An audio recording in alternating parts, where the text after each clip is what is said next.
We're at the Disaster Expo here in the convention center.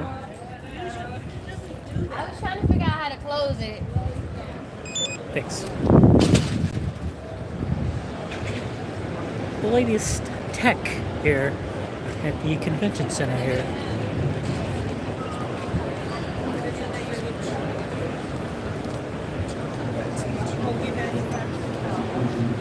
This is huge.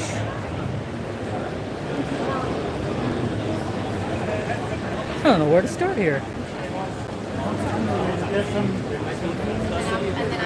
Whenever you guys A big ass crane? No.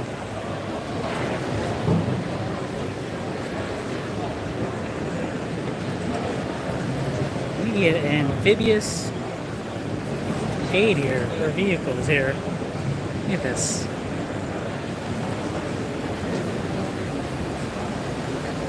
Oh, look at this. This disaster. You get like a mini house here for disaster here. Look at that.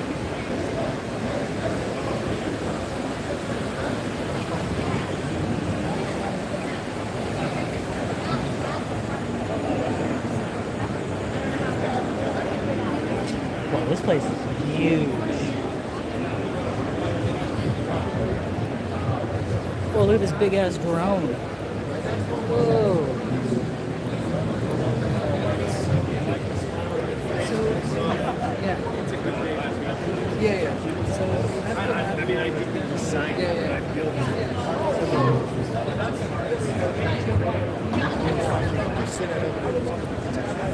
There's a lot of things going on here.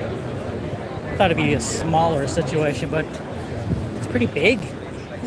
Big ass place.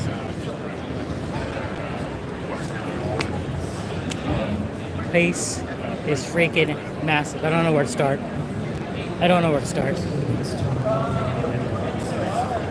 Ooh, there's a little globe thing. I don't know where to start, so I'm just gonna be walking around here.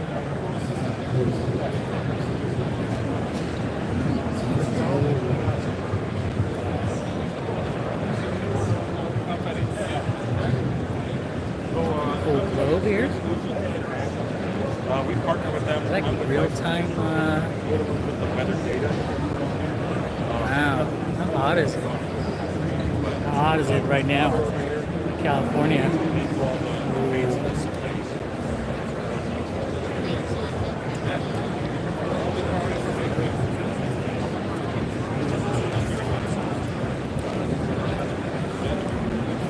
This place is massive.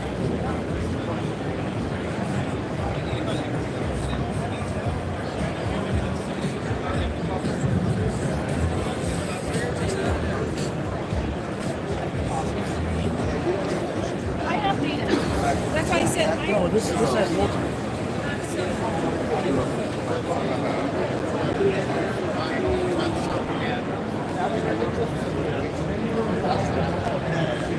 Oh, so many knives. How you prepare for natural hazards and really all hazard types of emergencies. I recognize before I get started that I am the one here with the mic today, but I have some members from my team here that have come out to see me talk. And as much as I can talk to you about how great and amazing things that we're doing, it's really my staff and my team who are working day to day to keep LAX and Van Nuys safe. So if they're not too shy, I'd love to have them just raise their hands so you can call them out. If you have any complaints about the traffic at LAX or anything to complain about at all, please direct it to my staff. They'll take care of it for you. And with that, we're rocking and rolling. So we're going to talk about airports. Great. Yes. So LAX opened in 1928 on 640 acres of barley field. Interesting story. Like my first couple of weeks at the airport. They got speakers here at the Expo. I think every hour. Cool situation there. I don't know where to start here. This place is so massive.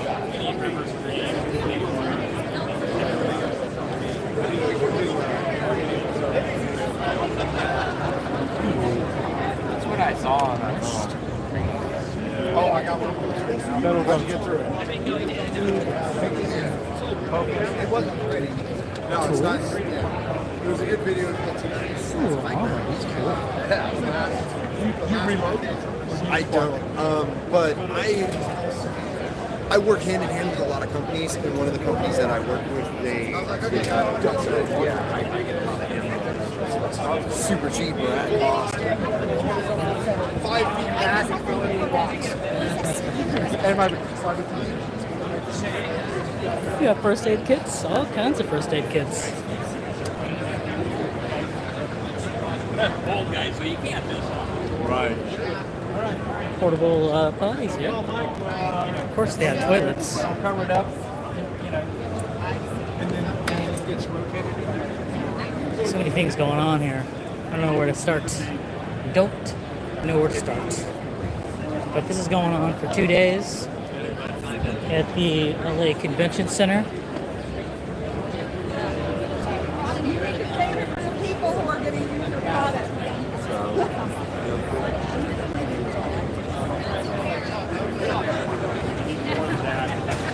That could be used for this is actually Ooh, this is like campy thing?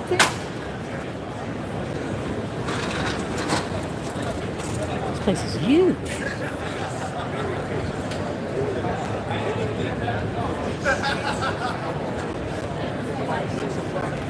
A lot of industry people in the industry.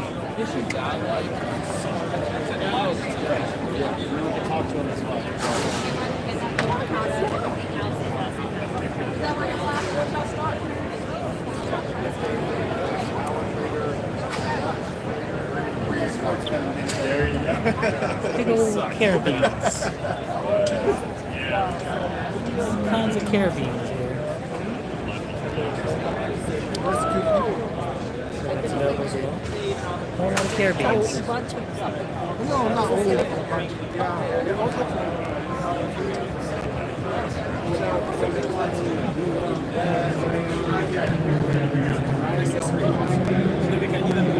whole lot of people in the industry here.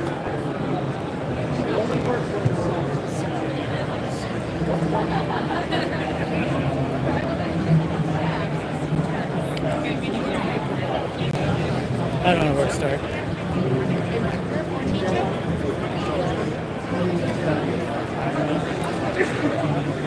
Ooh, they got a little snack section here. It's kind of cool. Is this snack section ready for everything now?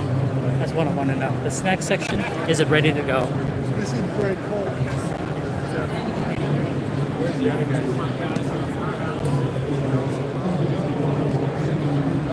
I'm doing well. Big plugs.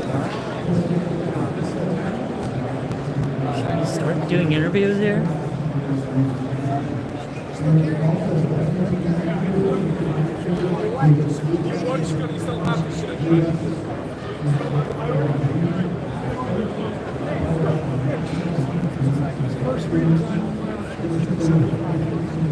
Tell, wow.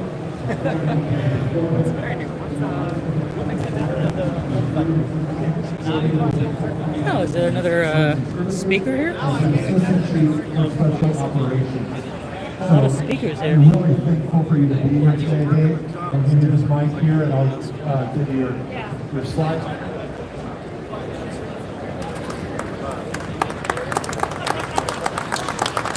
All right, well, before we begin, let's go ahead. I want you to go to your left, go to your right. I want you to do something for me. I want you to say, hi, I'm your teammate, then state your name. Let's do that now. Go ahead and shake a hand and say, hi, I'm your teammate, state your name. Let's do that right now.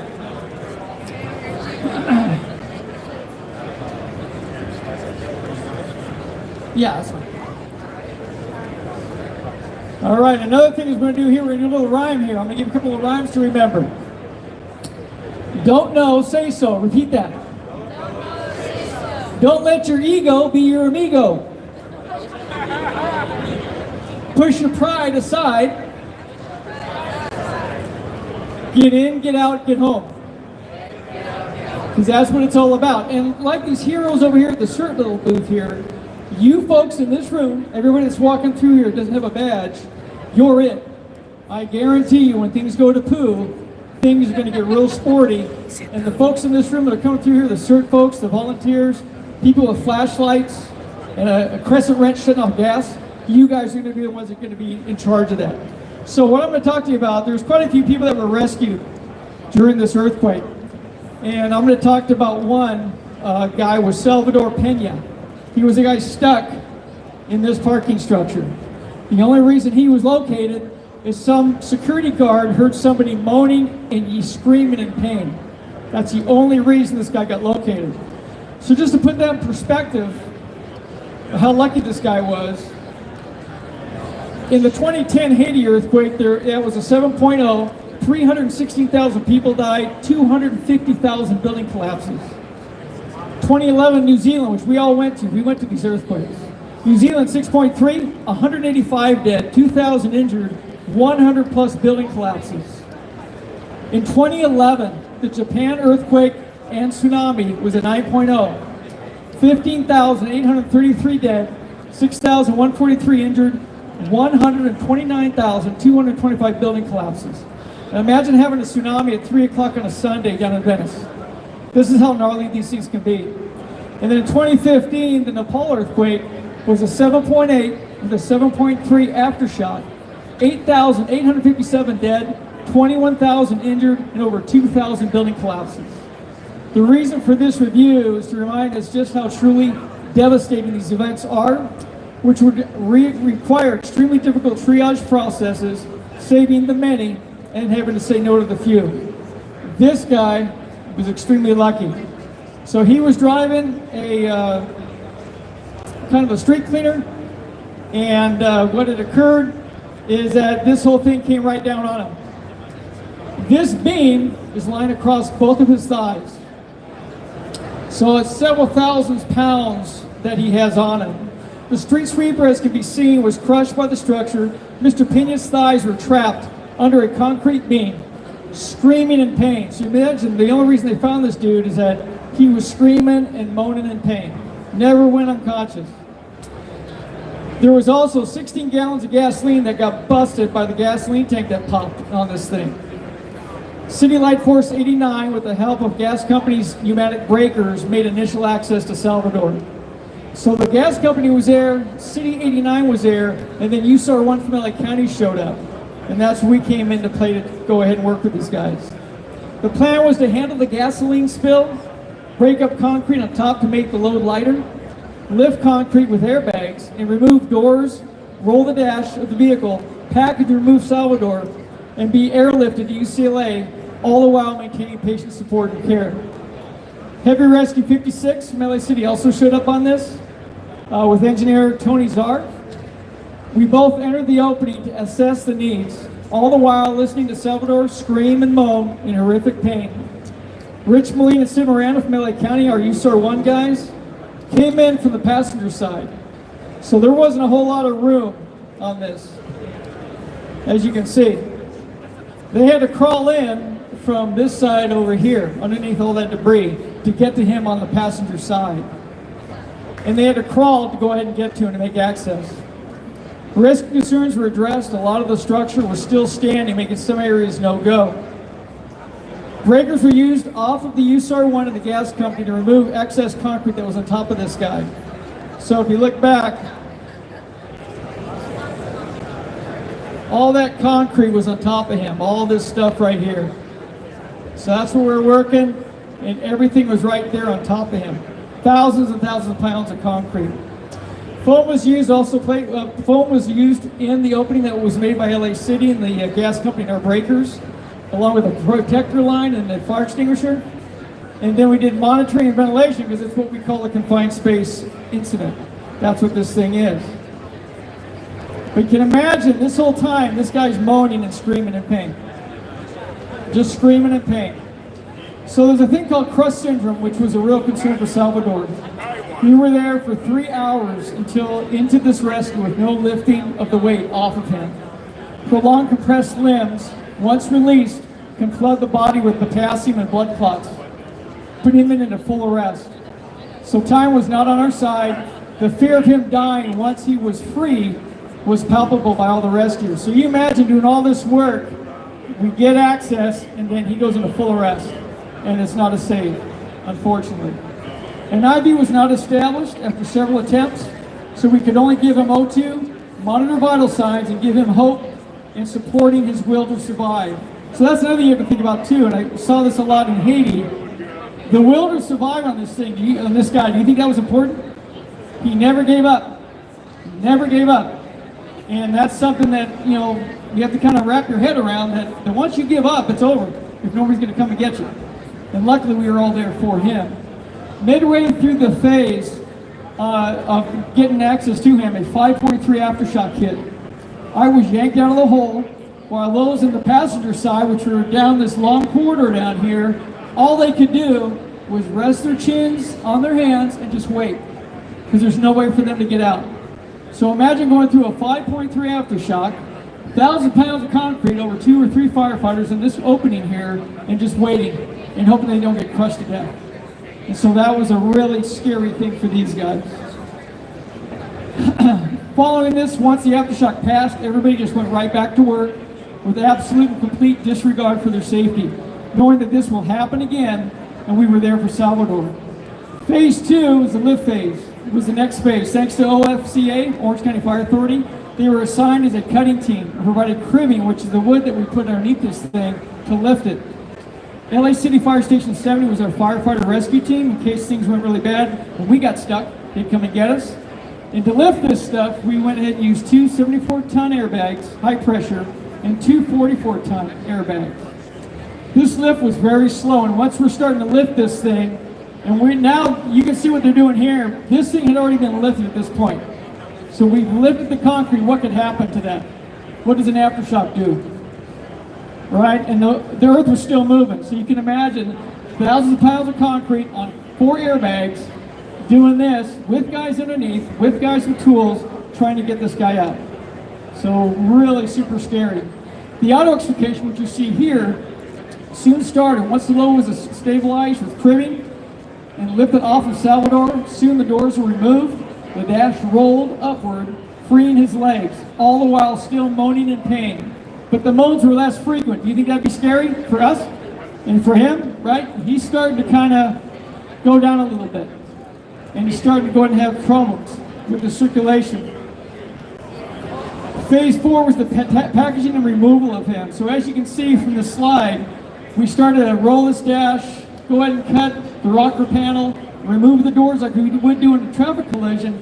But now, once we do all this, we got to lay him down on a board and scoot him out the way where those guys couldn't get out. Going down about a 80-yard confined space hallway, if you will, underground with about 3 or 4 feet of distance. All the while, the earth's still moving because we've had an earthquake. Packaging removal was conducted on the passenger side by Melina Miranda with LA City firefighters, and the alert team was established topside. And then once Salvador was out, he was carried to the awaiting ambulance, and he was free. But this is the cribbing that we were talking about. So just as we got the doors out, the cribbing done, the concrete lifted, we were able to go ahead and pull him through a spot that was no longer than 3 to 4 feet high. Can you show that video? Let's watch a video real quick.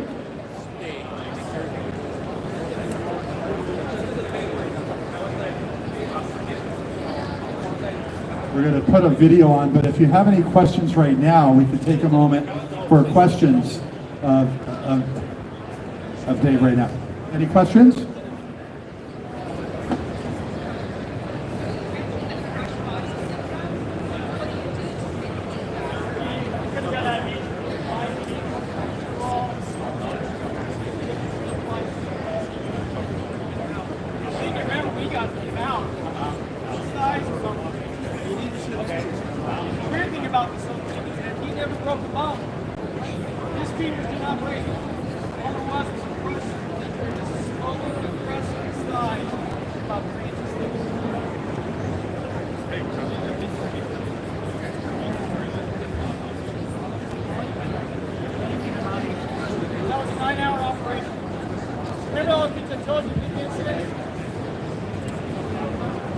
We're not going to have enough people. It goes back to these CERT folks. It goes back to you that's showing up and helping your neighbors.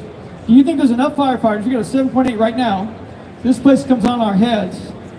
Are we going to go rescue him or you guys? We're coming here. And so those are those tough triage things we talk about. These earthquakes are really scary and real frightening. Those of you who've been through them. I've been through them every one since 71. I know I'm old, but anyway, there's been a lot of shaking going on here. And now, at least where I work now, they're legitimately thinking and getting ready for the 7.8 whatever. And having been through a 7.8 aftershock in Nepal, I can assure you that was the scariest time. It's probably the fourth time I thought I was going to die, was in Nepal. Yes.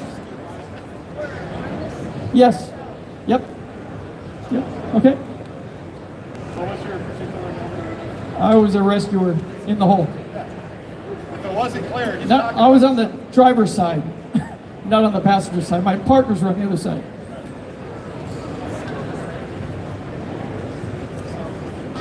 There are 6 firefighters down in there. We're going on 7.5 hours of this rescue effort. We've been told that in that time, they've managed to lift the concrete 6 inches. Now, while that might not sound like much, the chief here says they do have good access to Salvador. They removed literally the first layer of concrete. It's big enough for one person to crawl down inside. They're supplying him with oxygen, the IV. And I think they're getting ready to pull him out. That stretcher that was about to go in just a moment ago. They look like they may have a backboard, and there is a flurry of activity right around the opening where the rescue team has gone in. And I believe they may have him, but let's hold on here and watch. But you can see them wrapping towels, 9 hours. wrapping 9 hours to get this guy. Around.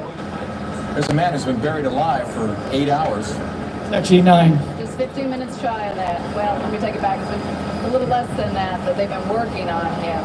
Looks like they're out of the hole. So do you think he was going to die as he was coming out? Yeah, they are moving him. They're bringing him towards you, Vicki. They're bringing him across the center section of that collapsed parking structure. And they have to be careful about that too, Bob. Yeah, I bet they do. It's not so easy to Here, do. you've got a good picture of him now, much better than us. We're getting a wonderful look at him. I see his neck brace like they said it would be. They need to stabilize him if he can stay steady. They put him on a gurney, getting ready to take him to that ambulance.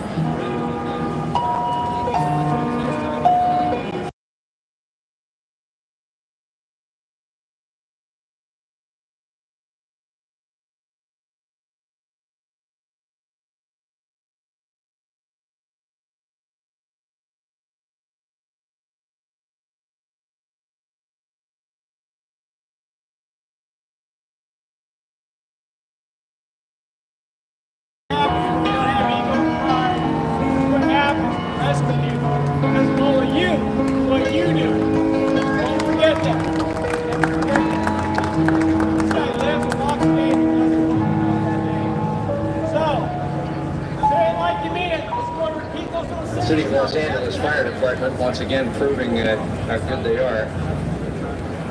Second, All right, here we go. your impulse. Don't let your ego be your amigo.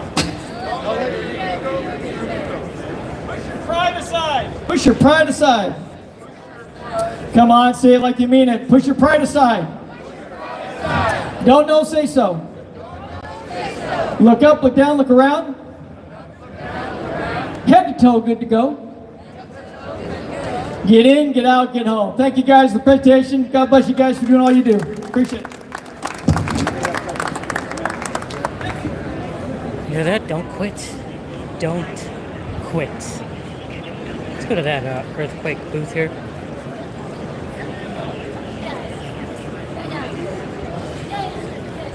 Quake Heroes? Okay, so let's open this up for questions for both Sam, our first presenter, and for Dave on the building damage, the building repair, retrofitting, as well as the rescue efforts. Any questions?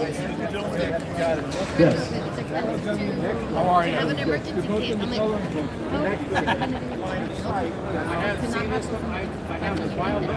like those $20, $30 that you can spend on the basic kit are going to probably save you. We don't sell them because we're not a non-profit agency, but the back of this like we're just something personal and it's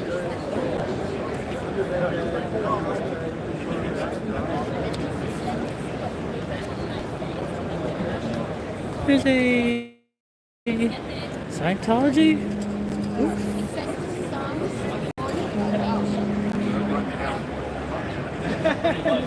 There's a Scientology booth there. Again, this is going on all the way till tomorrow. Place is huge. Shout out to all the firefighters, emergency preparedness peeps. Ooh, look at this tiny little truck.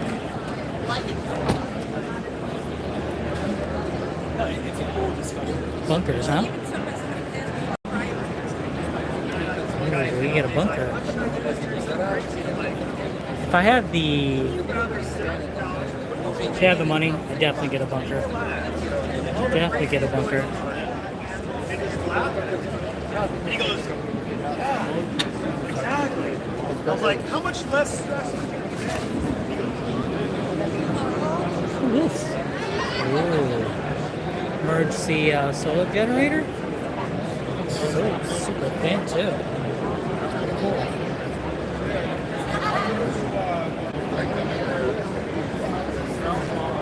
Jackery. A lot of outlets there.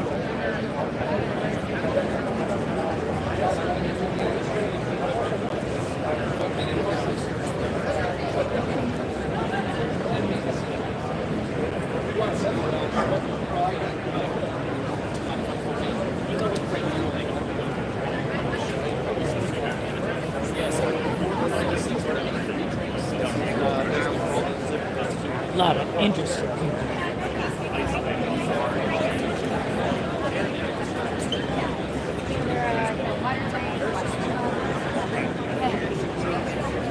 Cheapest form of advertising. Oh, I was talking to herself. I was gonna say, you don't sound like you're from here. I worked on the East Coast, so I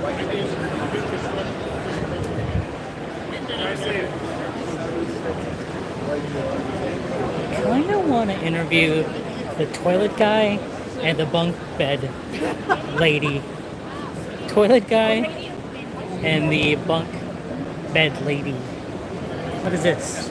It's a tent. Rapid deployment. It's a tent. It's a big ass tent.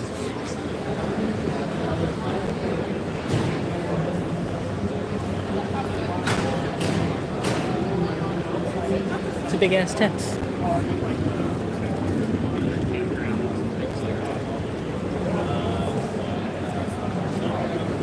Alright, we're gonna go toilet lady. Toilet lady, I guess. Oh, is it a tent house?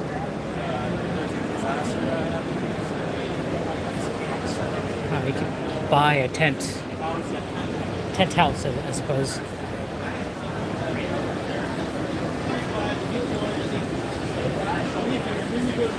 All right, I'm gonna go to the toilet guy. Let's get to the toilet guy.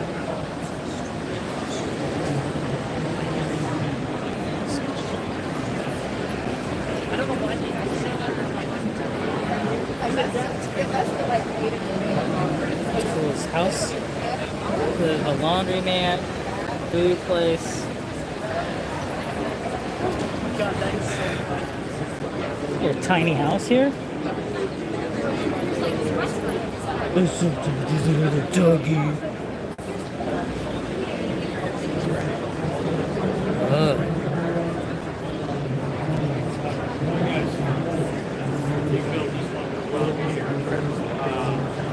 Did you buy this house?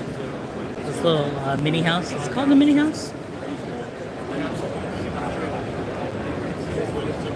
It's bigger than some studios in LA. Look at this. Pretty cool. Pretty huge.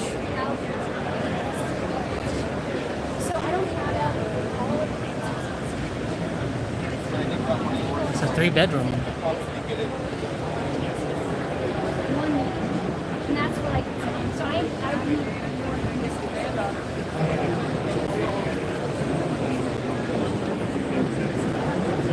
These things have gotten bigger, better. More drones. A lot of more drones there.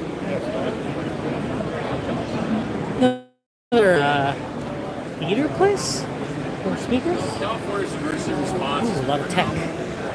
More tech.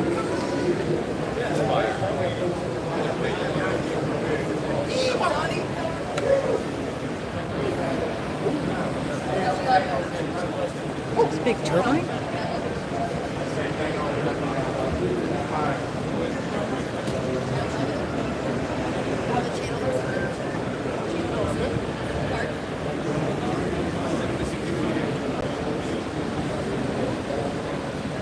What's a VORP? What is a VORP? This place is massive. Again, we're at the Disaster Expo at the LA Convention Center. What is this? Oh, it's like a energy source type of thing.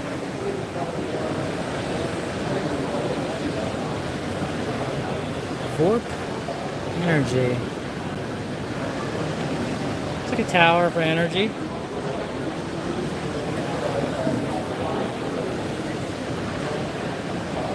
I always wondered what these things are. They're just energy consumption, right? To store energy.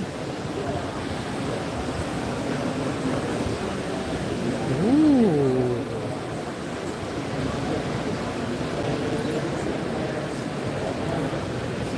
That's pretty cool. Also, this Mercedes always needs some Dasani. And some more drones. Heavy in the drones here. Yes.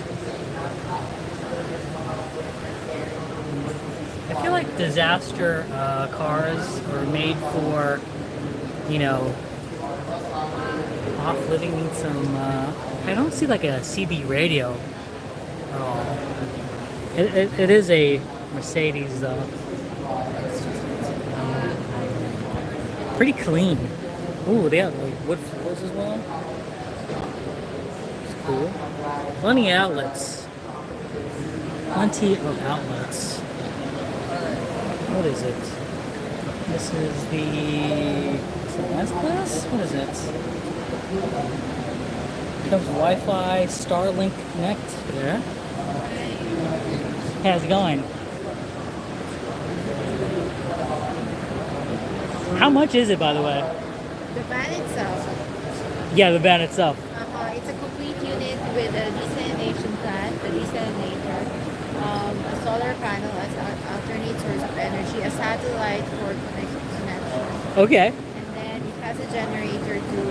It also comes with an inverter and lithium-ion battery. So all of this, it costs $200,000, but this one itself, it's already like used for 7,000 miles, so it's like $180,000. Oh, all right. Wow. But it's like can also be used for emergency response because it has everything: electricity, water.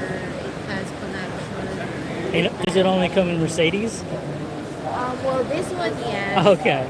But I mean, the special feature, the expertise of the company is mainly the desalinator Okay. and also the alternate source of energy, which is solar panel. Okay, cool. Yeah. Is that what the if people want to hit up? It's just the email right there. Yes, yes.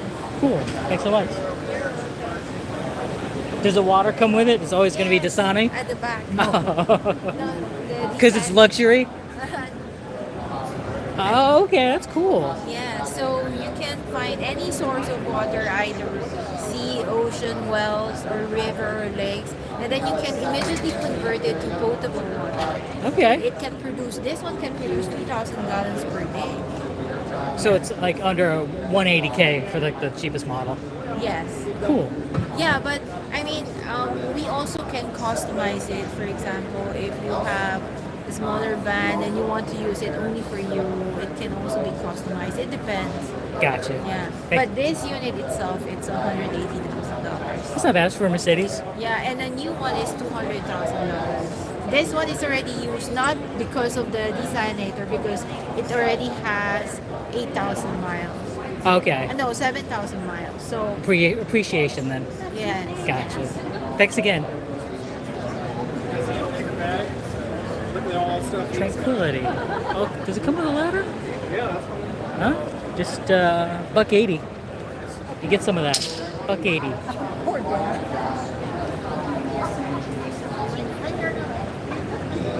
This place is massive. We're at the LA Convention Center. If you could come through the south entrance. I still want to interview the toilet guy. I didn't want to interview the van lady, but definitely the toilet guy.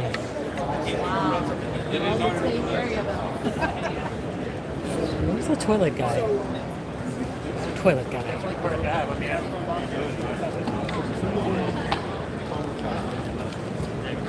How's it going, sir? I came through once and I was like, I have to talk to this man. Why do we need a self-contained composting toilet? Because when you gotta go, you gotta go. Right, it's like especially for like emergency situations too, right? So our biggest market is like the tiny home market, whatever. Our original market was boats. It's designed to for a place toilet. So there's no plumbing, it's all self-contained. The biggest thing is we separate liquids from the solids, and by doing so, the toilet does not smell. So how's that even possible? It's a separation of the two products. So it's a mixture of the urine and solid waste, methane gas we associate with sewage. So everything's seems separated. like magic. Yeah, it's magic toilet. Okay. The fairy comes and gets everything, and it's gone. When you say it's self-containment, does it mean like there's like a part that you just have to remove? So you do have to empty it. Okay. Unless you know the poop fairy. So when it's time to empty, it's very simple. Like I said, this is where urine's going to go. It comes with a cap that pulls out there. Okay. It's on a slip hinge there. It comes off there. And to empty this part here, a regular 13-gallon kitchen bag. You're going to stretch it around the top so it seals nice and tight. Shake it out into the bag. Throw it away. It's dirt and paper. Oh, that's not bad. If you're land-based or whatever else, you dump this in a regular compost bin. It could be used for fertilizer. This could be diluted with water. It could be used for fertilizer. So, if you're traveling, like I said, in the RV market or something like that, most people just throw it away. This will be dumped in a marina toilet. How long did these usually last for? Does it have like a time? So this is our new smaller version here. This is our full-size version here. We did this one for like camper vans and that kind of stuff. You get 60 to 80 uses in the solids tank out of this one. So for two people, that's 4 to 6 weeks on average before they have to empty this. If it's an occasional use thing, like you're there on a boat on the weekends or whatever, most people go a year. It can sit forever because it's composting is breaking it down. Okay, nice. How much is the these run for? They're retail for $995. Oh, that's not bad. People want to go to like a website or anything? Yes, so naturesaid.net. Gotcha. There's a phone number. Beautiful. Thanks so much, sir. All right, thank you.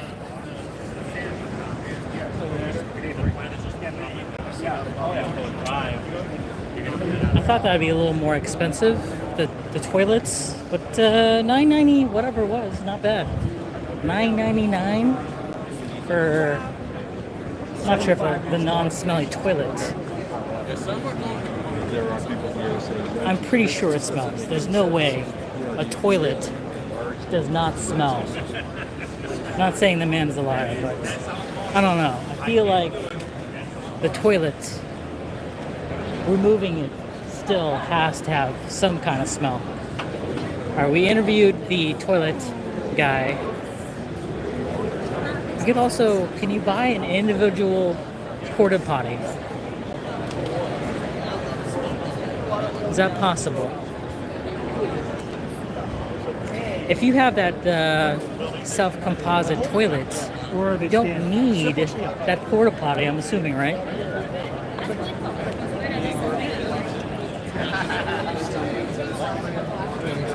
As a germaphobe like myself, I wouldn't let it sit for a year. There's no way I would let that sit for a year.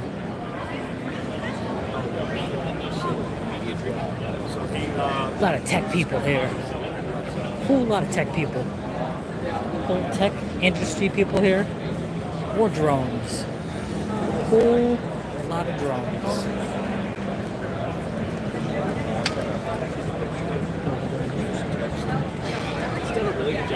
Where is that? Big Bub. Is he here? Oh, it's another person with a Big Bub.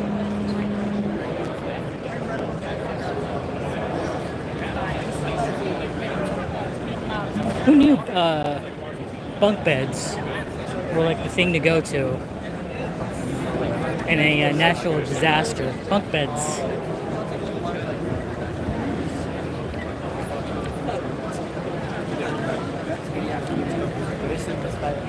Oh, more speakers? Yeah. Ooh, drones. Are we going to talk about drones here?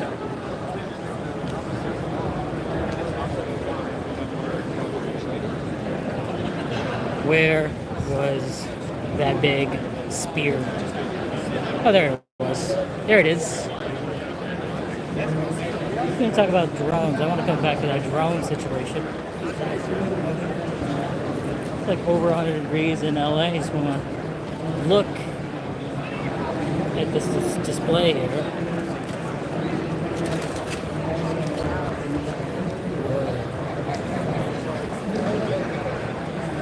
I don't know how hot it is where you're at.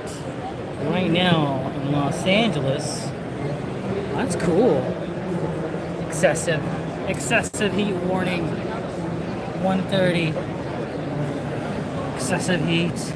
It's excessive. The touchpad though, it's pretty cool. It's just a massive iPad, essentially. Screen Solutions International.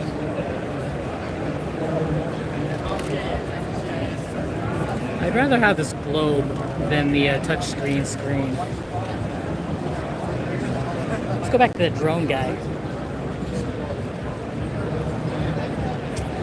So we're doing something different in this live stream. Disaster. Living in LA. Learn a little bit more about droning. This guy's not ready yet. Maybe I should go for the bunk bed.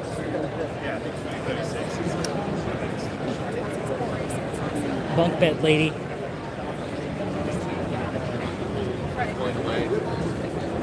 Where's the bunk bed lady?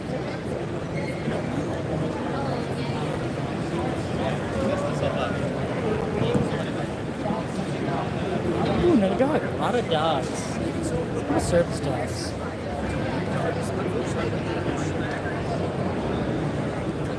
Somebody speaking right now? Let's check out if there's somebody speaking.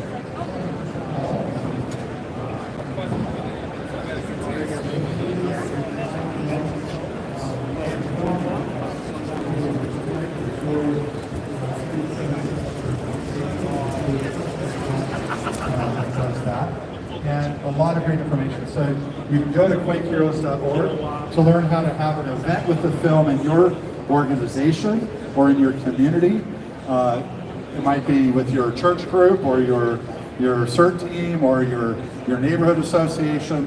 And we'd love to talk to you about how to have that event. They're free to low cost, as we can say. But we just need to talk and see what might work out. So here's a little clip from the film, just to give you a sense of it. And you can go to quakeheroes.org and watch an even longer trailer. I could hear walls breaking away. Oh my gosh, but they're going to talk. What is this? There's no surprise. 24 is now the beginning of the major earthquake. It's going to take time, but we're not leaving. Storage? Is it storage?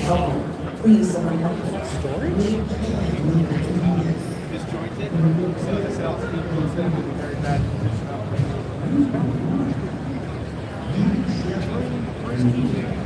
When they get out of prison, they have a skill. Irish in the service, that's something they go do. I don't know what these guys do. These guys just go to so let's see what's up there. He's laughing. The director of 100 minutes are happening.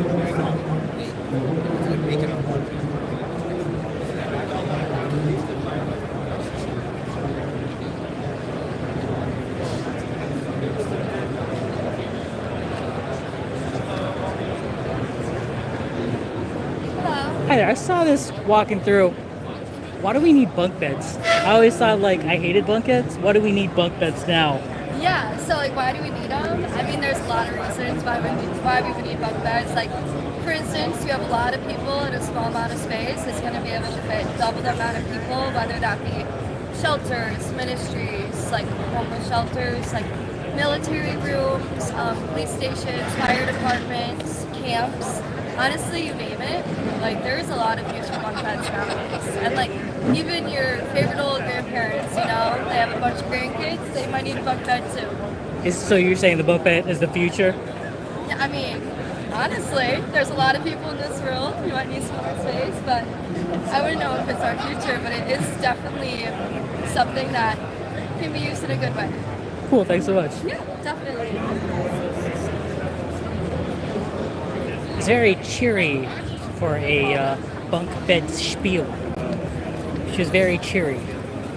Let's go with the drone spiel. Hopefully the drone spiel is going on. Who's that person? I'm lost. This place is so massive.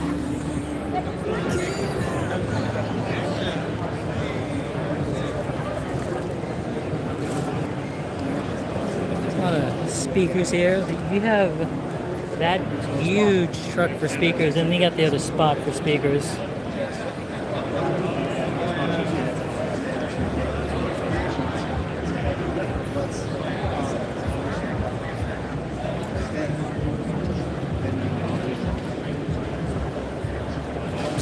I feel like the toilet guy was more of a salesman than the bunk bed lady. I don't know what this is. It's a filter? What's this? Ooh,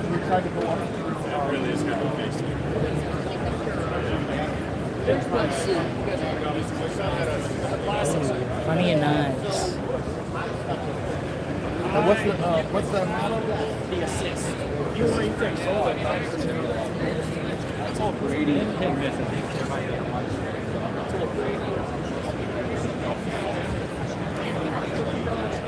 Ooh, that is a bright light.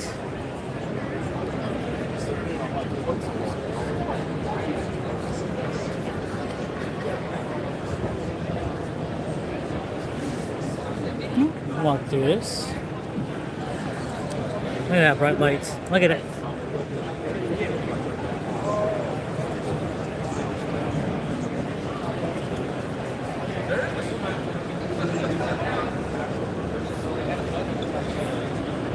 What is this, a cooling station?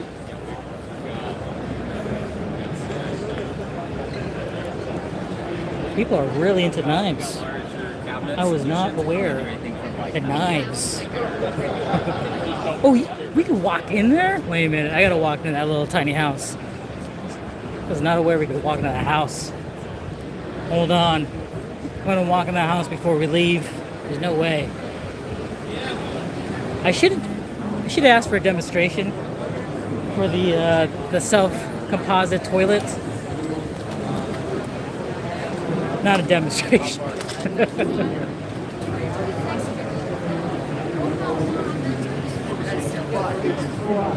Alright, we're in the mini house here.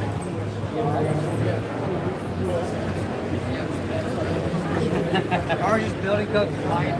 But this is built count on floor. Okay.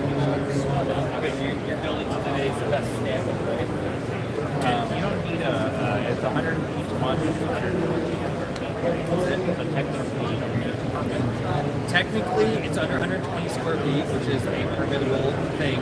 Now, you would have to separate them by 10 feet if you wanted to, and still fall under that. But even with the 120-foot exemption in California, you're not supposed to sleep. So it's non-sleeping. So as soon as you sleep, you're automatically into a government structure. So yeah, technically you can put a shed in your backyard, you can put that thing in your backyard, and it's not regulated. So there, by 10-foot spacing, then you would still fall under that, and you have to be 10 feet away from your front.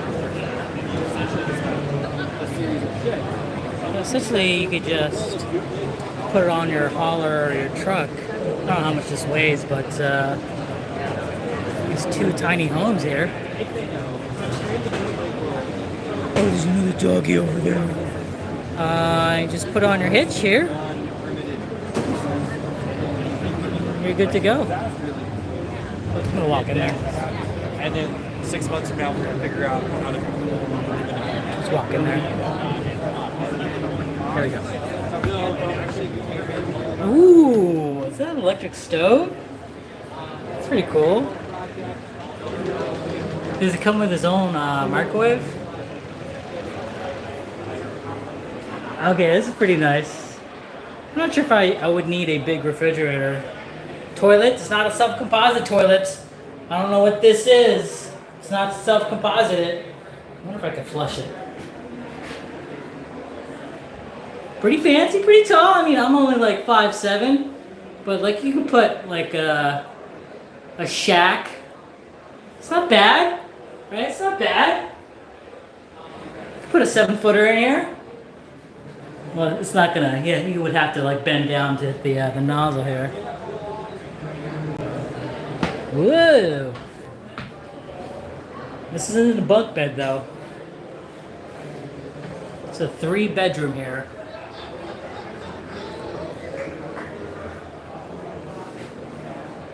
Pretty solid. I like the wood floors.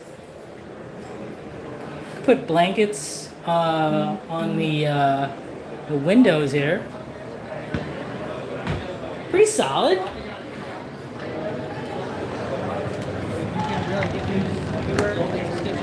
Bust my hands,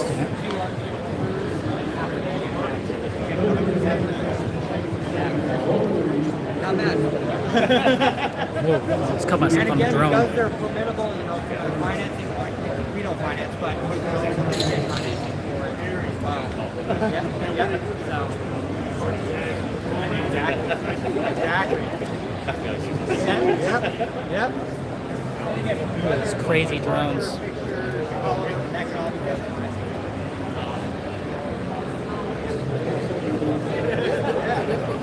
All right, man.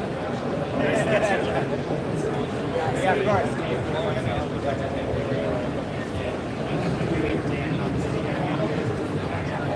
I don't know, that mini house is really growing on me.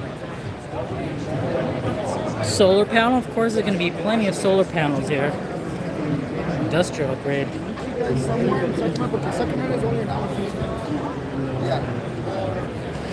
You also get massages here. So you're here, there's a massage station. It's like a chair.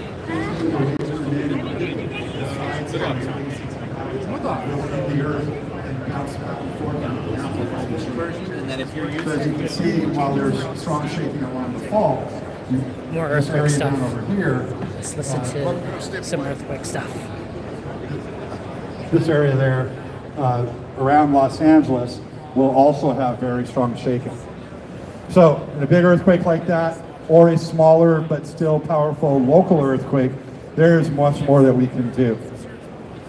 The Earthquake Country Alliance has a lot of activities that we work together. Please join us if you aren't already on our email list.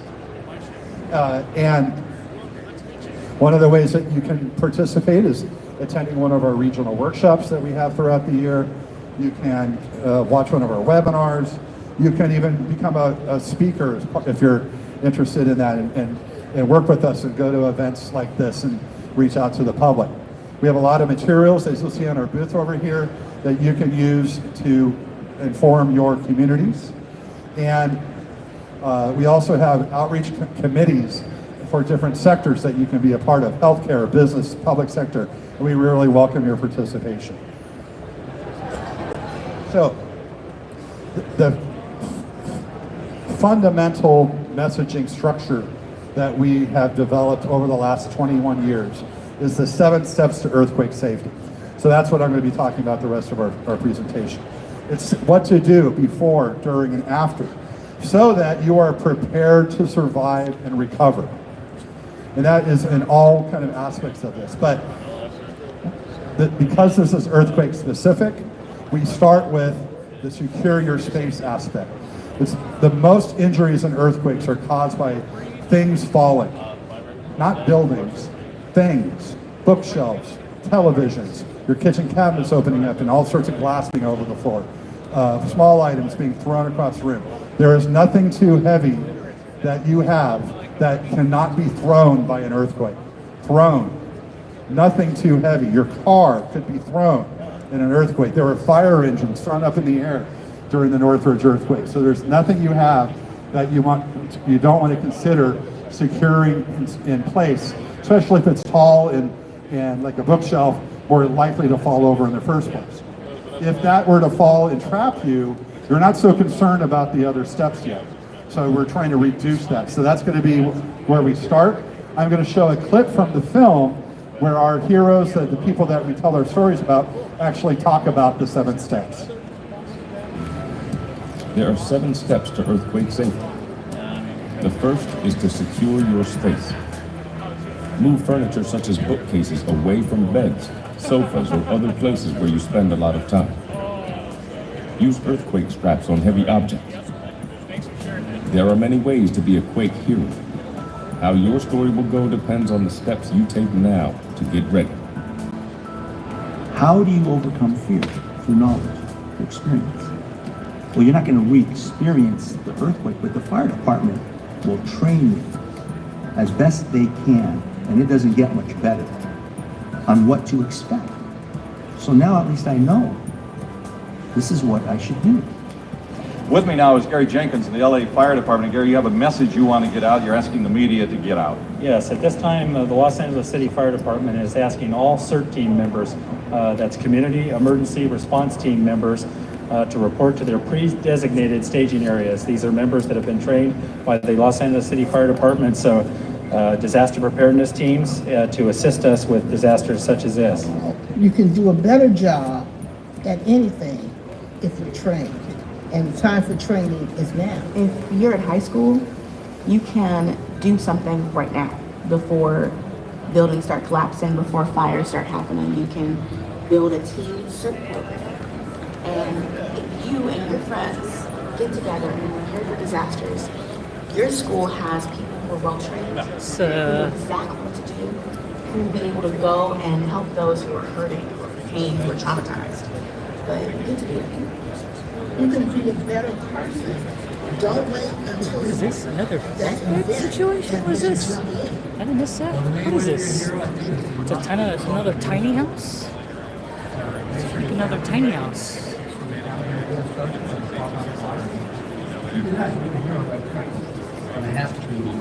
don't know if I can walk through the tiny house.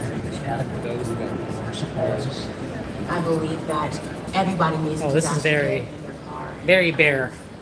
Bunk beds. Bunk beds of the future, y'all.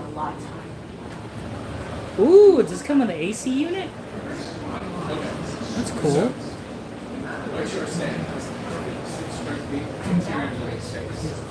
However, we're just shaking. Oh, we good? Oh, yeah. Oh, yeah. No.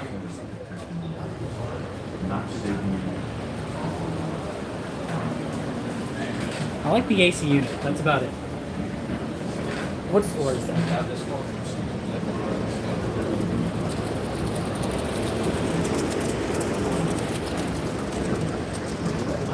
Kind of sparse on that one.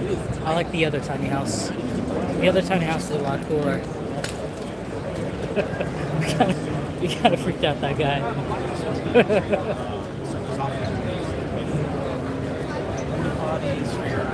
Bunk beds. Bunk beds are the future.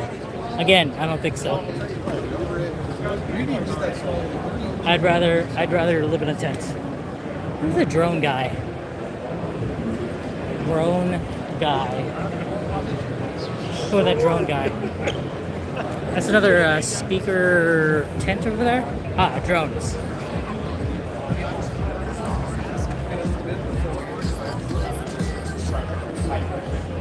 Well, drone carries the host carries the mount that carries Pretty big crowd for a drone.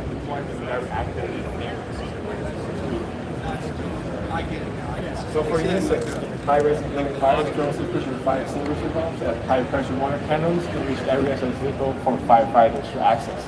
So even though you might be able to see it, you might be able to aim it with the cannon, the firefighters might not be able to get in there. Or drones, they just fly up there and they can easily access what the situation is going on, and they can help even the people in there and tell them what to do. Especially, we can equip the drone with a speaker, and in that way, the communications between the people trapped inside and the firefighting officers will be a lot clearer. So these capabilities not only enhance the effectiveness of firefighting operations, but also help protect the lives in both firefighting and civilians. So in search and rescue operations, that's mainly on thermal images I talked about before. In search and rescue operations, drones have proven to be invaluable tools. Their abilities to navigate difficult terrains, cover large areas quickly, make them ideal for locating missing persons. Equipped with thermal imaging technology, drones can detect heat signatures emitted by the human body, allowing them to find individuals even in low visibility conditions. Additionally, drones can deliver essential supplies such as medical kits or food or even water to stranded people so that they can make it through the very tough hours. For example, they can deliver like blankets and foods for people that are trapped in the mountains, where people that are going to rescue them, they just can't make it in time. In that case, drones delivering those items could be crucial for them to get through those couple hours at night. Yes, please. The jetpacks? I'm pretty sure that's more of military side applications. Oh, civilian side. Oh, that's good to know. But for drones, because if you think about it, if you're doing a drone goes with it. Nice. I haven't heard about it yet. I gotta check that out.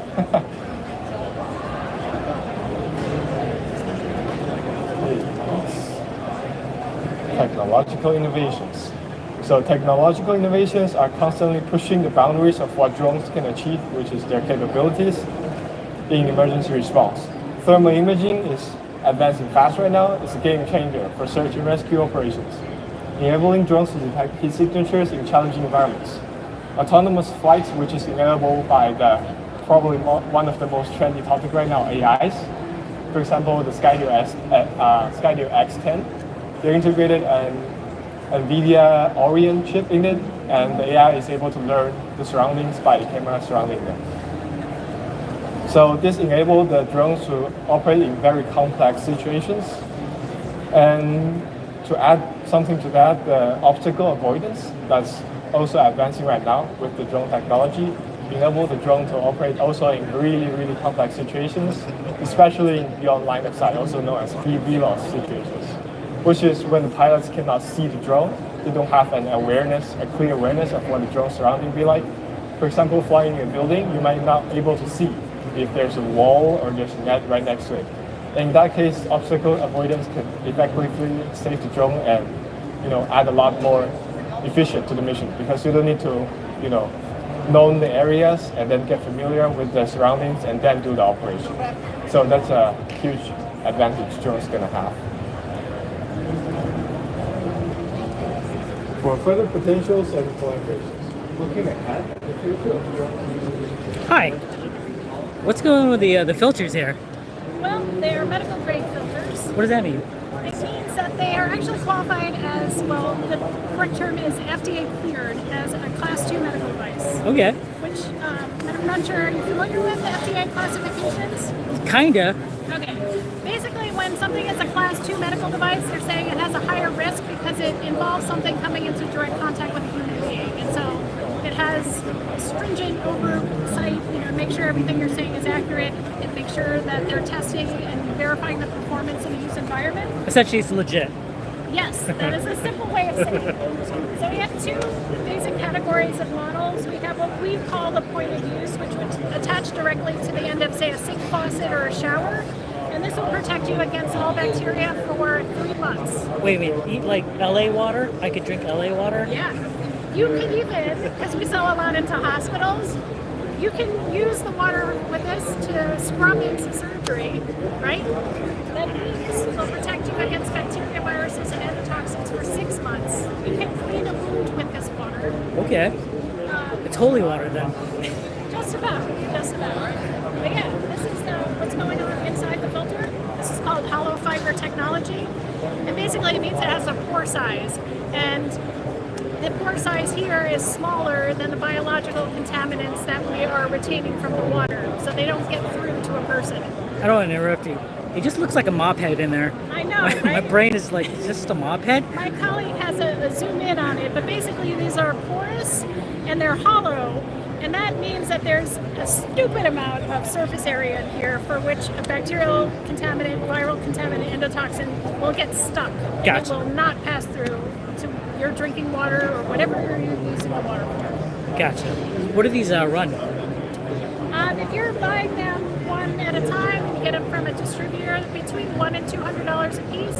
Okay. Whereas the larger models will run you between $300 and $400. How long do these last? These will last for 3 months. Oh, only 3 months? 3 months is a long time because the other thing about it, we have competitors, they'll say that it's good for 60 days and you'll see that it will fail after 16 weeks, right? So these will stay as high performance the first day as the very last day of their filter life. It's only that it has a smaller filter life because it's a smaller amount of filter media inside. Whereas this has a much larger amount of filter media, so it can last for 6 months. And the pore size is smaller, so it can take more things out of the water. Gotcha. If people want to like buy this, you just go to the, I'm not going to pronounce that. Nephros, thank you. Yes, Nephros, it's Greek for kidney, and kidneys are the filters of the body. We started in dialysis and nephrology. Anyway. You can also find us on Granger.com. So people are interested in buying us to have in their disaster readiness kit. But if there's a facility out there that needs a big quantity of filters, we are also available. Level government services, they are STVOSB exclusive partner. So we are built to support government industry any way they can. Cool, thanks so much. Thank you. Did I go everywhere? Bunkers.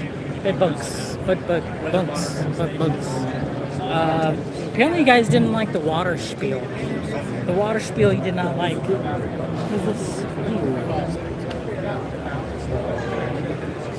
It looks like the late 90s cell phones. Remember that? Late 90s cell phones? You have to have a big box. If you were a baller or somebody important, you'd have to have a case for your late 90s cell phone.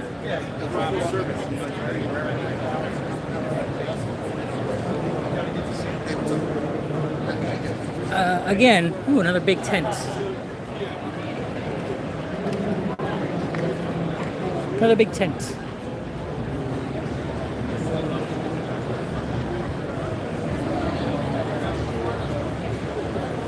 Who's the next speaker here?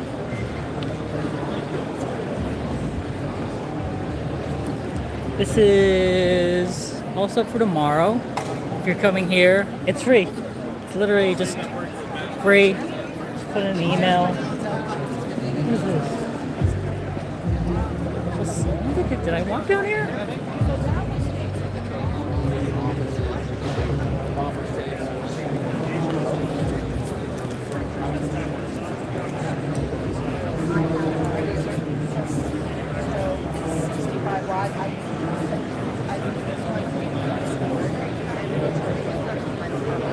We're just selling bed bunk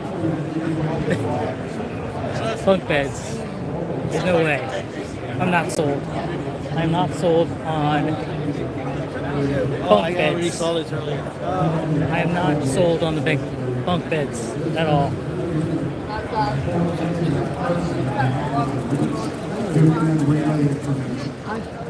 And so the step here is step 2 is That's essentially everything. Inside the carton, the wallet's in there.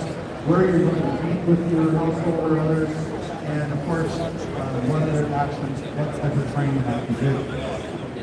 Step 3 is now we're talking about the supplies that you should have. And it's not like you have one bag of supplies. And you certainly, if you buy a bag of supplies, that's not your bag, that's someone's bag that was put together. You need to add your needs, your custom items into that bag. Your personal hygiene needs, your medications, your copies of prescriptions, all those things. So don't just buy a bag and think you're set. Add your custom materials to it. One type of bag that is not really something you're going to use to go somewhere or to live perhaps in your house for a couple of weeks what we call is the underbed bag. So what this is really about what I might also call if the earthquake happens at night. How many of you wear shoes when you're sleeping? So you're not wearing shoes. Your earthquake happens at night. You might want to quickly get up and run somewhere to check on someone, which we do not recommend any of that, by the way. If you're in bed, stay in bed, put a pillow over your head. But if you were to get out, you're likely possibly to run through broken glass.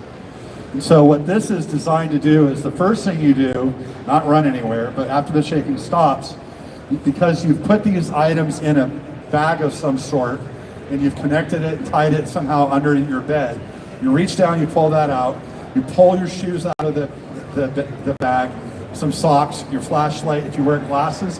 How many of you wear glasses, put your glasses on the night table each night? Yeah, they're not going to be there after the earthquake. Will you be able to find them in the pitch black? Would you be able to find them if the lights were on? Some of us, if you need glasses enough, you may not. So put an extra pair of glasses, older pair that's still okay. Maybe some gloves. You're not really so much water in those things as much critical, but there's stories of people who even had their shoes next to their bed. They went to put them on. They didn't check. They didn't know there was glass in the shoes. So as soon as they stood up, they pushed right down into their soles. And once you have a bunch of glass in your feet, you can't move. You can't walk. Way too painful. So that's a really important thing called the underbed bag that you can make tonight. You can just get a grocery bag, a backpack or something, put these types of items in there. I did this 10 years ago. It's still there. There has not been a big earthquake or a need of them, right? You can update it over time. Of course, your go bag, things you might need if you have to leave your home, but you don't always have to leave your home, but if you do, you want to think about what am I going to need? If I were to go camping for 3 days, what would I need? Would I need my prescription medications? What would I need to survive that? And so that you want to think about all those items. As much water as you can, all the basic things, but remember your personal needs and pet supplies as well. And then of course you might end up staying in your home. By the way, we have chairs if you're welcome to come up and join us. Everybody who's standing, if you want, we have plenty of chairs to come on up. We also have the guides that we're going through here. Make sure you have those. For your home, you want to definitely think that while the power and water may be out, you may still be able to stay in your home. Maybe a better option than living in a shelter or wherever else you might go. One key thing, of course, is to have enough water. And the calculation is generally a gallon of water per person per day. And we recommend for about 14 days, 2 weeks. And that would be kind of like 54 gallons if you had 3 people and a dog, let's say. And they actually have water barrels that are specially designed to store water that are 55-gallon barrels. So they're something between $80 to $100 now, depending on where you get them. And you can fill that up and it lasts for 5 years. There's a little chemical that goes in it, will last you for 5 years. I have 2 of these. One of the reasons I had one, but then I changed my water heater to a tankless water heater system. So I got a second one of these because your water heater is also a source of water. If it's still there, if it doesn't fall over, so you want to make sure that's been secured too. So think about what's missing, what needs to be checked. If you have supplies, what you need to update, what else do you need, and you can fill that into this action plan document as well, or take it home and do it then. Step 4, still before the earthquake. Now we've handled the basics. What about potential for your financial hardship that you can have if your home is severely damaged or where you live, even if you're a renter, if you can't stay living there. And there are some basic ways to minimize the financial hardship. One is just to have your important documents organized in a way that you can access them. This might be in a binder that you put in your go bag. It might be something you have in the cloud, but you want to be able to get to your insurance information, get to your medical information without perhaps being able to get back into your home. So something you might have with you that you bring with you or you can access. Don't rely on the internet being available too quickly, but probably you get online within a few days. So, and then you also have some small amount of cash with that, because you may not be able to access any cash through ATMs. You're not going to be tapping at anything probably for a while with the power's out and the internet's out. So you're going to go back to using cash more. And you want to have 1s and 5s. Don't have a bunch of 20s, because no one's going to have change. So that will help you buy water, buy essential needs. And then if you have an older building, especially older than the 80s, if you aren't sure if it's been retrofitted, you can have someone look at your home. You go to strengthenmyhouse.com and learn about common home issues that can be fixed. And there are retrofit incentive programs offered at different times of the year from the California Earthquake Authority that can help pay for securing your foundation around your house. That there is my house in the middle. It's a 1926 era home. I had retrofitted as soon as I bought it in 2007. Hadn't been done yet, but it basically secures the home to move with the earth rather than shaking on top of the earth and falling off the foundation. So there's a lot of things that can be done there. How many of you have earthquake insurance? Okay, that's about typical, about 10-15% people do. It's an additional policy for on top of your homeowner's policy, but you can also have earthquake insurance for renters to actually protect your property, and it's quite a good deal actually compared to the cost of protecting your home, your whole building.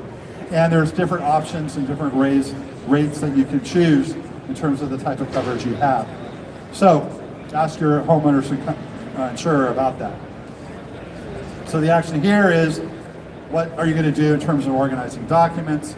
Do you think you might need to look at your building or ask your landlord if you're a renter about if the building's been strengthened, and consider insurance. Now we'll go to during the earthquake. What do you do during the earthquake? How many of you have heard about getting in a doorway? We've all heard about getting in a doorway. None of you have heard about getting in a doorway during your earthquake? Yeah. I'm not asking you, do you believe it? So that should never, ever, ever have been said as something to do. It does not protect you from anything. From things that are falling, even from the building falling, the door frame's going to fall too. And so it was based on, we think basically pictures from the 1800s where adobe buildings collapsed in an earthquake, and the only part of the building that was wood was the door, and it was standing up. Okay. You also don't want to run outside. Things fall off of buildings before the buildings ever fall down. And of course, you want to secure things inside, but then you want to drop where you are. If the earthquake happened right now, we would ask you to recommend that you get down low on the ground here, because then if anything might fall, like the lights up there, it's going to hit the chair before it hits your head. Hit the chair before it hits your hair. How about that? Nah. So getting down low, not running, not trying to get somewhere. And if you're in any situation, it's really about dropping where you are, covering, I'll say that more in a bit.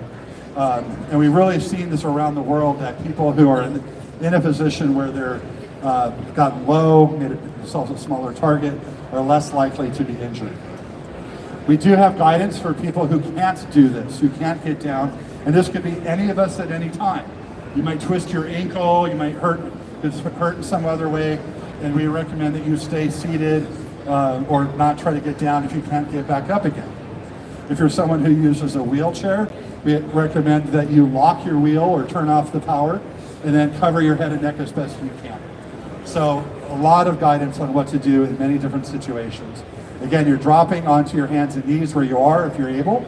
You're covering your head and neck, and then if there's something nearby that you can crawl to get under or next to for additional protection, do so. And then hold on to your shelter until the shaking stops. On our website, and our YouTube pages, and all sorts of places, we have links to these. The earthquake safety video series showing you what to do in all these different situations. So you'll find all this, there's links and throughout the booklet where you can find out about that. And again, if you're in bed, she's demonstrating during the earthquake, don't get up, don't try to run anywhere. Now, if you have young children and you're worried about them or others in your home, this is why it's important to do earthquake drills with your family, to train kids. Kids as young as 2 years old could be trained what to do during an earthquake. They happen all the time, every day in preschools, and you can do this with young kids at home too. You don't tell them, you don't describe plate tectonics and earthquakes. You talk about the wolf's coming, and the wolf's going to shake things. And so if you're the bear or the bunny, you want to get in this space here, and then you'll be safe. So that's how they teach that to young children. You can do that at home too, because if you're running to your kids and you trip and hurt yourself, you run through broken glass, they're going to have to help you. It's a really hard conversation for parents not to rush to their kids, but of course make sure your children's environment is also not going to have things that are going to fall on them. So when should you do this? Of course, when you're feeling earthquake shaking, you want to immediately drop your hold on. Or when you get an earthquake early warning, like we're going to hear about next. So you want to, in our next session, all the details about that coming up at 2 o'clock.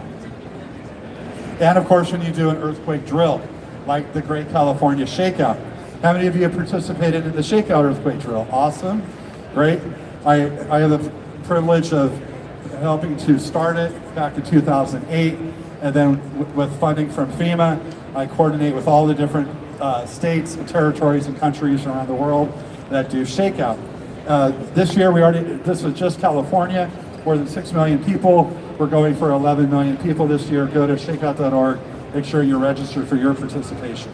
A lot of updated and new resources on the website that you should look for to help your participation. Again, in your workbook, plan to practice, have drills. When are you going to have a drill with your people at home, at work, and maybe even other groups you're a part of? Step 6, this is after the main earthquake, but when it's still dangerous, we're still in the during phase. You may need to evacuate because you see your building is really damaged, so you may need to evacuate. Or if you're right along the coast, you may need to evacuate because of the possibility of tsunami. You want to help people who are injured, and you want to prevent further injuries and damage by starting to clean up broken glass and all those aspects. So I mentioned that already.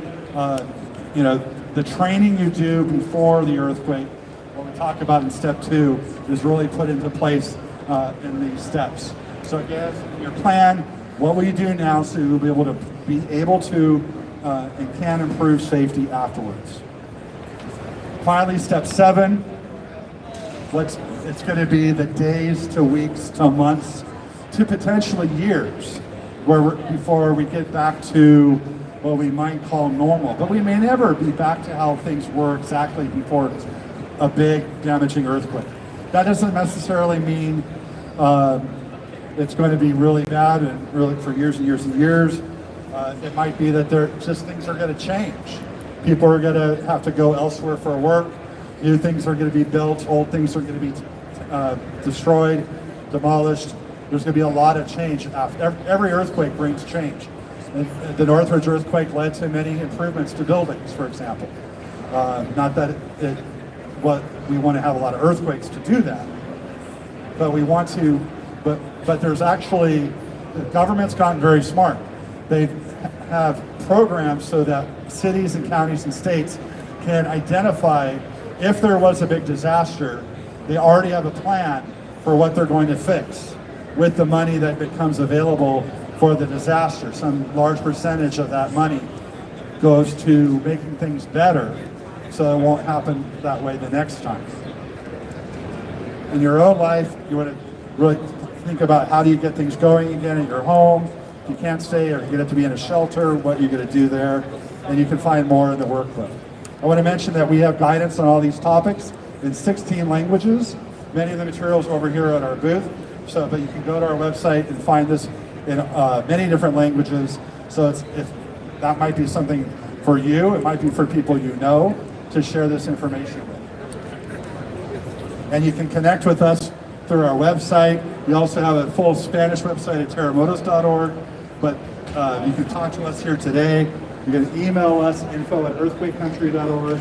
Honestly, with that, the doorway, I've always done it. Wait a minute, questions? No questions. The doorway thing, I've always done it. Earthquake, run to the doorway. Apparently that's false. Apparently that's false. Those backpipes come out. Bunk beds. Not selling me on the bunk beds. Absolutely not. Let's see if there's like another speaker over there. And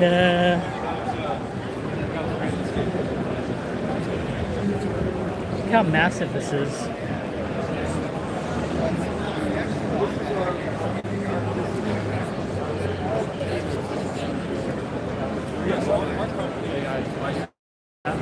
Now this globe, I would totally buy this globe.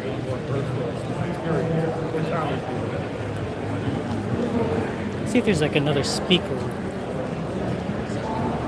A lot of industry people in here, business people.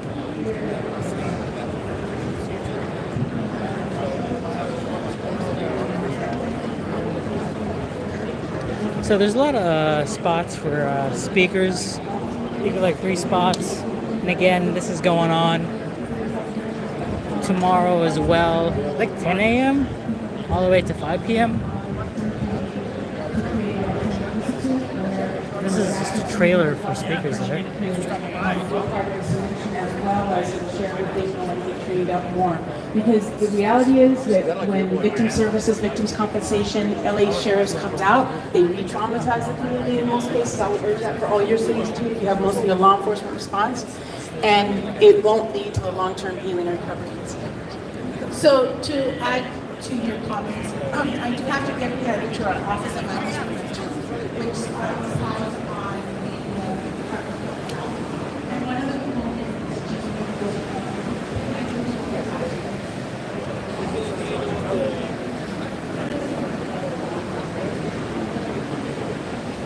Again, this place is huge. The LA Convention Center, South Hall. South Hall.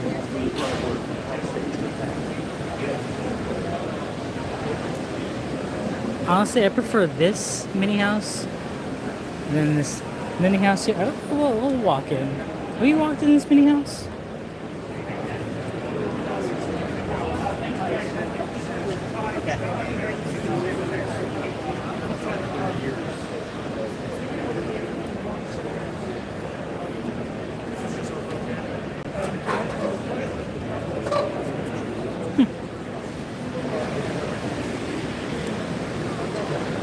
I like the mini house with the windows. I think that's the best mini house I prefer to live in if I would want to go in a mini house. Yeah, this is the Disaster Expo. Did we go down there? I'm not sure.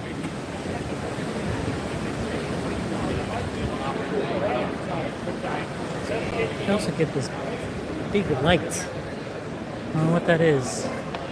Oh yeah, we went down here. Nice meeting you. Yeah, I'll definitely. Yes, I'll send you an email. A lot of booths, a lot of knowledge. You can come here at the Disaster Expo. Ooh, what's this? Volunteering stuff. But ooh, what's this?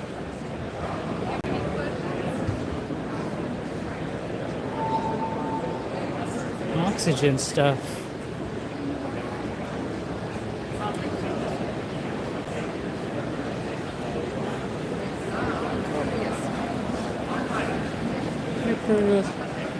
Tactical.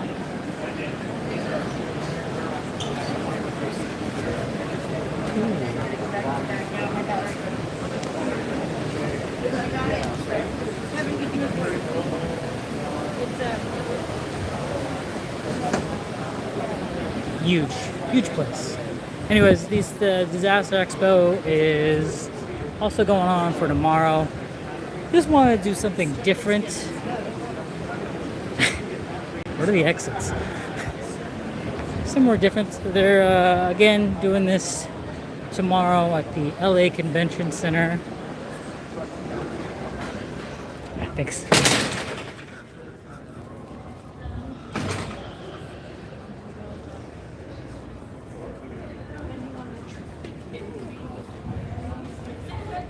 I've never been to the LA Convention Center. It is huge. how huge this is. Where did I... That way. That is the Disaster Expo. Wanted to do something different for the live stream. Hope you guys enjoy it. Like, subscribe, share with people who want to know more about earthquakes, disaster stuff. Also check out those companies as well. If you like this video, please like, subscribe. We're going to do more different live streams, more streams that you personally like. You know, some different streams, but also we're still going to do political streams as well. Just wanted to do something different there. This place is massive. Absolutely huge.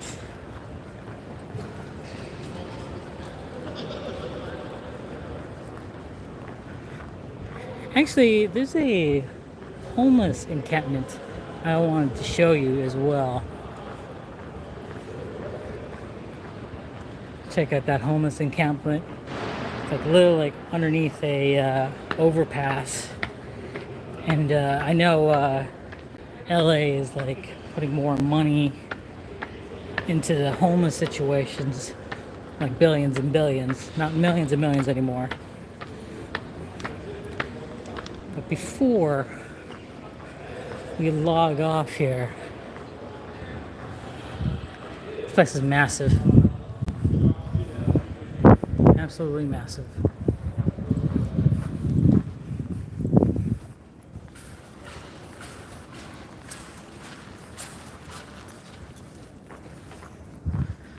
It's right next to the crypto center as well. It's pretty cool. And if you see the graffiti towers, those are the graffiti towers right there, still with a whole lot of graffiti right there. Nothing's been done about it. I forget what the towers are called, but the graffiti towers are still there. Next to the crypto center.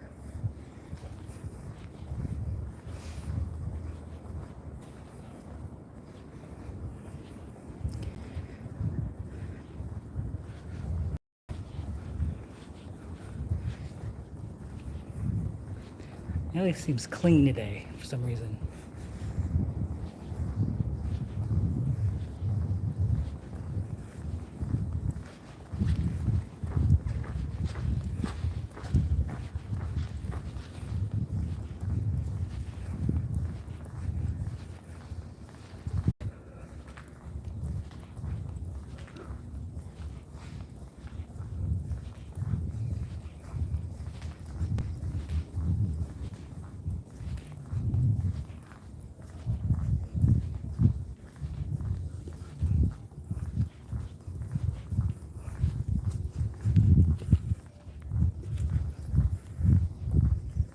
So quiet in this convention center.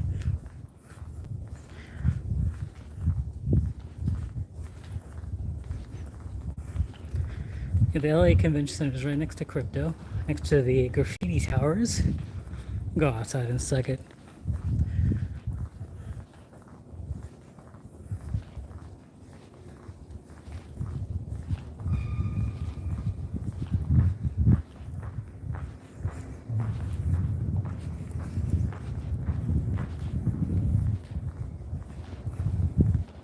Real comfortable in the AC, gotta tell you.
Today seems like a really clean day for LA. I mean, look at the skyline.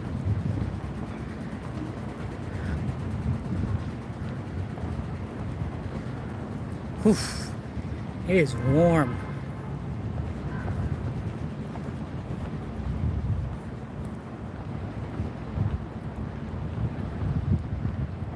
So the LA Convention Center is right over there, and then you got Crypto Center here.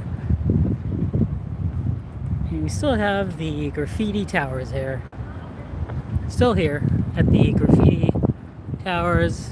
Nothing's really changed. Been in for like months and months. Those are the graffiti towers.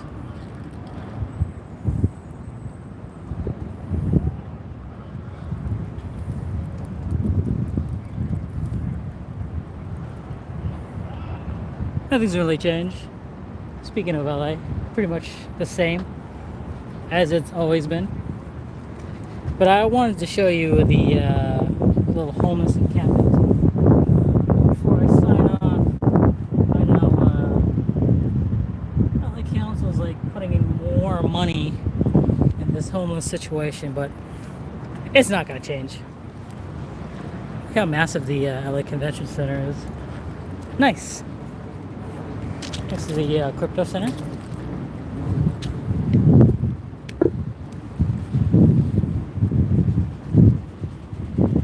Oof.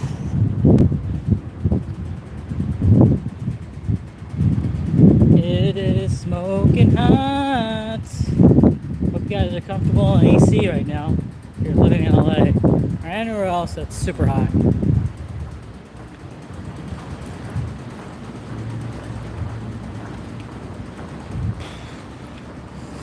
The best part of that exhibit or expo, I'm gonna have to say the toilet guy.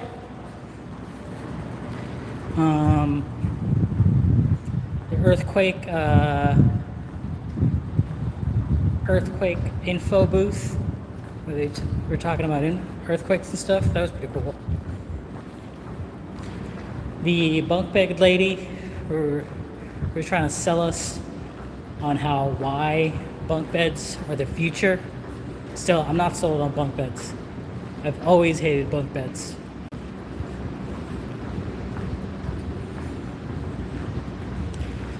So quiet. You know, usually downtown LA, it's always loud. You know, but this part of LA, when there's like not games at the Crypto Center or there's not events next to the Microsoft Theater, it's like this. Just dead silent. Kind of eerie. Kind of like what happens after the disaster expo. Just silence.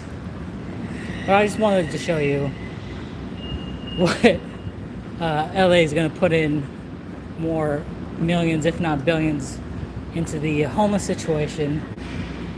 And I don't think it's going to change anything at all.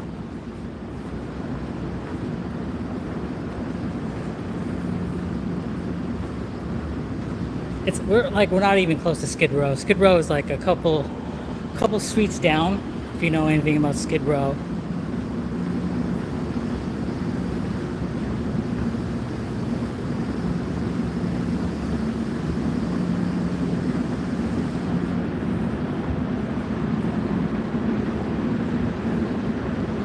If you're watching this, the Disaster Expo is tomorrow as well. If you're living in Los Angeles or in Southern California, it's totally free. It's pretty cool.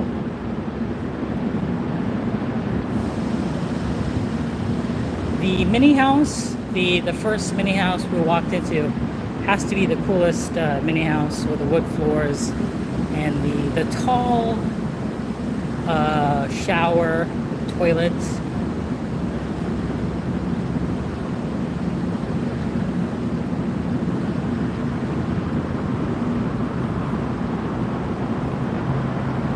Again, appreciate you guys watching.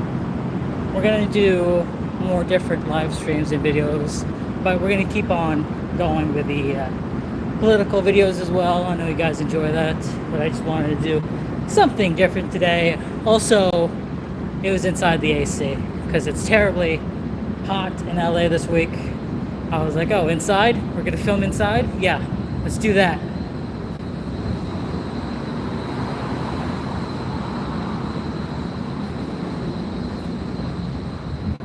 I just feel the heat already getting out of the shade.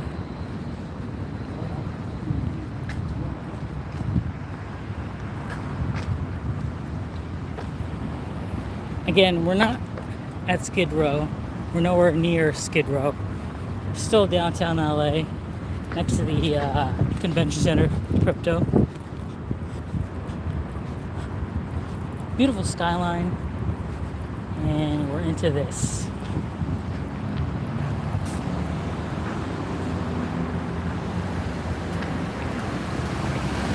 We get to the beautiful skyline. Into this.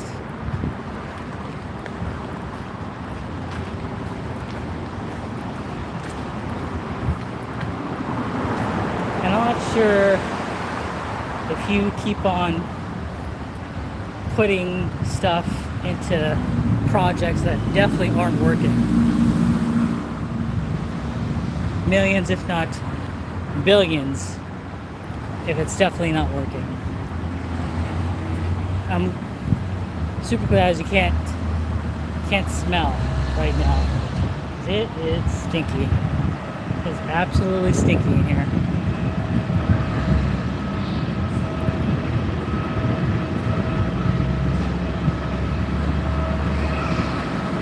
This is just under a underpass. You get all this.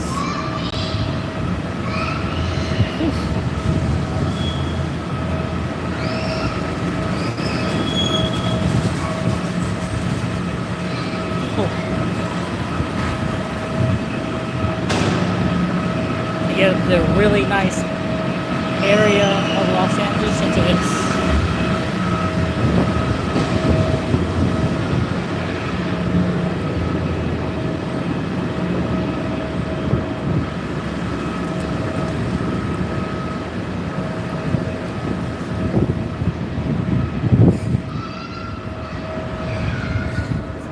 The smell. It is something to behold. Yeah, I don't think putting millions and billions into a project that has failed LA ever since I've been here. All right, I don't think it's gonna work anymore.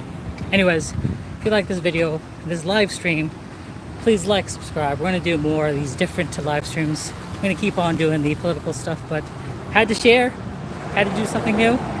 Also had to get out of this heat. This heat is killing your boy, but not enough to go to these rallies this weekend, even though they're gonna be close to like 100 degrees. Yes, I said it, 100 degrees this weekend of all the rallies I'm gonna go to. But I'm gonna do it because I'm gonna do it for you. I'm gonna do it for you guys. Anyways, if you like this stream and other videos, please like, subscribe, share, friends and family. This is your boy Ryan. I'll check you guys out in the next stream.